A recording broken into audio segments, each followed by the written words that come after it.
Dinas Sosial Pemberdayaan Perempuan dan Perlindungan Anak DSP3A Kabupaten Nunukan membeberkan kasus ayak menyetubuhi dua anak kandungnya hingga hamil.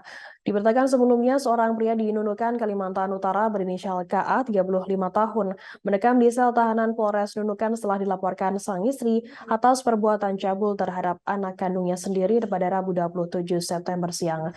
Tersangka KA yang bermata pencarian sebagai seorang nelayan tersebut tega menyetubuhi dua anak gadisnya yang masih di bawah umur.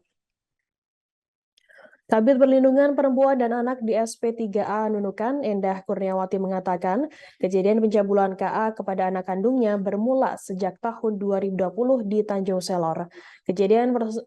Kejadian ruda paksa tersebut baru terungkap setelah sempat sebelumnya korban diancam ayahnya untuk tidak memberitahukan kepada sang ibu. Menurut Tenda, anak pertama tersangka KA sempat hamil bahkan sampai melahirkan akibat perbuatan ayah kandungnya tersebut. Hal itu diketahui oleh ibu kandungnya, namun karena persoalan ekonomi sehingga sang istri mengurungkan niatnya untuk melaporkan kepada polisi. Perbuatan bejat tersangka AKA juga berlanjut pada anak kandungnya yang kedua, namun gagal. Lantaran anaknya yang kedua memberontak saat sang ayah mencoba untuk meruda paksanya. Endah menuturkan bahwa istri tersangka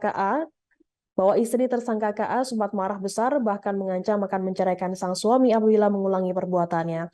Hingga akhirnya tersangka KA dan keluarganya pindah tempat tinggal ke Kabupaten Nunukan. Saat di Nunukan, tersangka KA kembali berulah dengan menyetubuhi anaknya yang pertama. Perbuatan tersebut tidak diketahui oleh sang istri. Dari hasil pemeriksaan penyidik kepolisian, perbuatan tersangka KA baru diketahui sang istri saat dia menyetubuhi anaknya yang kedua di dapur dalam rumah kontrakan. Sampai saat ini di SP3 Nunukan masih melakukan pendalaman atas kasus pencabulan yang melibatkan ayah kandung dari korban. Endah mengaku kesulitan mendapatkan keterangan detail dari anak tersangka KA yang kedua. Tindakan visum et repertum telah dilakukan terhadap anak tersangka KA yang kedua. Hasilnya tidak ditemukan tanda-tanda persetubuhan. Sementara anak tersangka KA yang pertama belum dapat dilakukan visum akibat masih dalam kondisi menstruasi. Terima kasih sudah nonton. Jangan lupa like, subscribe, dan share ya.